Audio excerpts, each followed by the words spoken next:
മനുഷ്യരുടെ ഏറ്റവും വലിയ ഭയം എന്ന് പറയുന്നത് ബാക്കിയുള്ളവരുടെ അഭിപ്രായങ്ങളാണ്, ബാക്കിയുള്ളവരുടെ ജഡ്ജ്മെന്റ്സ് ആണ്. അവരെന്ത് പറയും, ഇവരെന്ത് പറയും. പക്ഷേ മറ്റുള്ളവർ എന്ത് പറയും എന്ന ചിന്ത നമ്മൾ എടുത്തു മാറ്റുന്ന നിമിഷം തൊട്ട്, ആൾക്കൂട്ടത്തിന്റെ ജഡ്ജ്മെന്റുകൾക്കപ്പുറം ചിന്തിക്കാൻ പഠിക്കുന്ന നിമിഷം തൊട്ട്, you are no longer a sheep, you become a lion. എളുപ്പമല്ല എന്ന് തോന്നുന്ന ചില സ്വപ്നങ്ങൾ നിങ്ങളുടെ ജീവിതത്തിലില്ലേ? നിങ്ങൾക്ക് നേടിയെടുക്കാൻ പറ്റില്ല എന്ന് തോന്നുന്ന ചില ആഗ്രഹങ്ങളില്ലേ? നിങ്ങൾ വിചാരിക്കുന്നതിനേക്കാൾ കൂടുതൽ നിങ്ങളെ ചലഞ്ച് ചെയ്യുന്ന ചില കാര്യങ്ങൾ, ഡേ ആഫ്റ്റർ ഡേ നിങ്ങൾ അതിനു വേണ്ടിയിട്ട് യുദ്ധം ചെയ്യുന്ന ഒരവസ്ഥ, അതിനുവേണ്ടി ഒരുപാട് പരിശ്രമിക്കുന്ന ഒരവസ്ഥ, ചില ദിവസങ്ങളിൽ ഗീവ് അപ്പ് ചെയ്യണം എന്ന് തോന്നുന്ന ഒരവസ്ഥ, തോറ്റു കൊടുക്കാൻ തോന്നുന്ന ഒരു സിറ്റുവേഷൻ, ബാക്കിയുള്ളവർ എന്ത് പറയുമെന്നുള്ള ഒരു ഭയം. എന്നും മറ്റുള്ളവരുടെ ജഡ്ജ്മെന്റ്സിലും നമ്മൾ ഫ്രീ ആകുമോ, അന്ന് മുതൽ നമ്മൾ ആൾക്കൂട്ടത്തിൽ നിന്ന് മാറി നടക്കാൻ പഠിക്കും. ഒരു വലിയ ധൈര്യം നമ്മുടെ മനസ്സിലേക്ക് വരും, എന്തും ഫേസ് ചെയ്യാനുള്ള ഒരു ധൈര്യം. അതാണ് സിംഹത്തിന്റെ പ്രത്യേകത.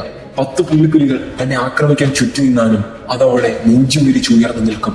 അതതിനെ ഫേസ് ചെയ്യും. എത്ര വലിയ സിറ്റുവേഷൻ വന്നാലും അതിൽ നിന്ന് ഓടി ഒളിക്കില്ല. മൈക്കിൾ ജോർദാൻ പറയുന്നുണ്ട്, fear is just an illusion. നമ്മളെ പലതിൽ നിന്ന് പിടിച്ചു നിർത്തുന്ന ഈ ഒരു ഭയമാണ് നമ്മുടെ മനസ്സിൽ കളിക്കുന്ന ഒരു ഭയം. നമ്മളെ പുറത്തുനിന്ന് ആരുമല്ല പിടിച്ചു നിർത്തുന്നത്, നമ്മുടെ ഉള്ളിലെ ഈ ഭയമാണ്, ഉള്ളിലെ ഈ സംശയമാണ് നമ്മളെ പിടിച്ചു നിർത്തുന്നത്. അതിൽ നിന്ന് പുറത്തിറങ്ങിയാൽ മാത്രമാണ് നമ്മുടെ ഫുൾ പൊട്ടൻഷ്യൽ നമ്മൾക്ക് എത്താൻ പറ്റുകയുള്ളൂ. സിംഹങ്ങൾ തങ്ങളുടെ ലക്ഷ്യങ്ങളെ പിന്തുടരുന്നത് അങ്ങനെയാണ്. അവർ വെറുതെ സർവൈവ് ചെയ്യുകയല്ല, വെറുതെ പിടിച്ചു നിൽക്കുകയല്ല, ദേ ആർ ചേസിങ്. വെറുതെ ജീവിച്ചു പോവുകയല്ല, ദേ ഹാവ് ഡ്രീംസ്. അതിൽ ഫോക്കസ് ചെയ്ത് അതിലേക്ക് മുഴുവനായിട്ട് കൊടുക്കുകയാണ്. സിംഹം ഇരപിടിക്കുന്നത് ശ്രദ്ധിച്ചാൽ അതിന്റെ ഫോക്കസ് നമുക്ക് മനസ്സിലാവും. ബ്രൂസ് ലീ പറയുന്നുണ്ട്, the successful warrior is the average man with laser like focus. ഒരു മനുഷ്യന്റെ യഥാർത്ഥ ശക്തി എന്ന് പറയുന്നത്, അല്ലെങ്കിൽ ഒരുവനെ ഓർഡിനറിയിൽ നിന്ന് എക്സ്ട്രാ ഓർഡിനറിയിലേക്ക് ഉയർത്തുന്നത് ഈ ഒരു കാര്യത്തിനാണ്, ഫോക്കസ് ചെയ്യാനുള്ള കഴിവ്.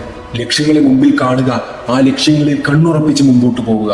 ഇതിന് നമ്മൾ ഒരുപാട് നമ്മളിൽ തന്നെ വിശ്വസിക്കേണ്ടതുണ്ട്. നമ്മുടെ ജീവിതത്തിലേക്ക് വേറൊരാൾ വന്ന് മാറ്റം കൊണ്ടുവരും എന്ന് പ്രതീക്ഷിക്കരുത്. മാറ്റം കൊണ്ടുവരാൻ കഴിയുന്നത് നിങ്ങൾക്ക് മാത്രമാണ്. ആ ഒരു സെൽഫ് ബിലീഫ് നിങ്ങൾക്ക് കഴിയും എന്നൊരു ഉറച്ച വിശ്വാസത്തിൽ നിന്നാണ് നിങ്ങളുടെ എല്ലാ പരിശ്രമങ്ങളും തുടങ്ങേണ്ടത്. It is all about attitude. Because problems are common, attitude makes the difference. ഈ ഭൂമിയിൽ ജീവിച്ചിട്ടുള്ള എല്ലാവർക്കും പ്രശ്നങ്ങൾ ഉണ്ടായിട്ടുണ്ട്, എല്ലാവർക്കും തിരിച്ചടികൾ ഉണ്ടായിട്ടുണ്ട്, എല്ലാവരും ഇതൊക്കെ നേരിട്ടിട്ടുണ്ട്. പക്ഷേ ഓരോരുത്തരും നേരിട്ടത് വ്യത്യസ്തങ്ങളായ രീതിയിലായിരുന്നു, അവരുടേതായ രീതികളിലായിരുന്നു. അതാണ് ആ വ്യത്യാസം ഉണ്ടാക്കിയത്. The attitude made the difference. ഒരു ചെറിയ പ്രതിസന്ധി വരുമ്പോഴേക്കും ഇട്ടിട്ട് പോവില്ല എന്നൊരു ആറ്റിറ്റ്യൂഡ് ഉണ്ടെങ്കിൽ, ഞാനത് പഠിച്ചെടുക്കും, ഞാനതിനു വേണ്ടി വീണ്ടും വീണ്ടും പരിശ്രമിക്കും എന്നൊരു ആറ്റിറ്റ്യൂഡ് ഉണ്ടെങ്കിൽ, you will try again. Day after day, you will challenge yourself. You will not give up because problems are common. Attitude makes the difference.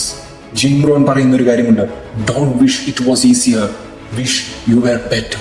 സാഹചര്യങ്ങൾ കൂടുതൽ നന്നായിരുന്നെങ്കിൽ എന്നല്ല, പ്രശ്നങ്ങൾ കൂടുതൽ എളുപ്പമായിരുന്നെങ്കിൽ എന്നല്ല, നിങ്ങൾക്ക് കൂടുതൽ ശക്തി ഉണ്ടായിരുന്നെങ്കിൽ എന്ന് ചിന്തിക്കുക. നിങ്ങളെ കൂടുതൽ മെച്ചപ്പെടുത്താൻ ശ്രമിക്കുക. ചുറ്റുമുള്ളവർ ഇങ്ങനെ ഓരോന്ന് പറഞ്ഞുകൊണ്ടിരിക്കും, വിമർശനങ്ങൾ, അഭിപ്രായങ്ങൾ, അവരുടെ ജഡ്ജ്മെന്റ്സ്. അതിന് നേരെ ചെവിയടച്ച് നിങ്ങളുടെ ലക്ഷ്യത്തിൽ കണ്ണുറപ്പിച്ച് ധൈര്യത്തോടെ നിങ്ങൾക്ക് മുമ്പോട്ട് പോകാൻ പറ്റുന്നുണ്ടോ? ആൾക്കൂട്ടത്തിന്റെ ജഡ്ജ്മെന്റ്സിനപ്പുറം നിങ്ങളുടെ സ്വപ്നങ്ങളിൽ നിങ്ങൾക്ക് വിശ്വസിക്കാൻ പറ്റുന്നുണ്ടോ? That is lion attitude. Everyone wants to eat like a lion, but few are willing to hunt.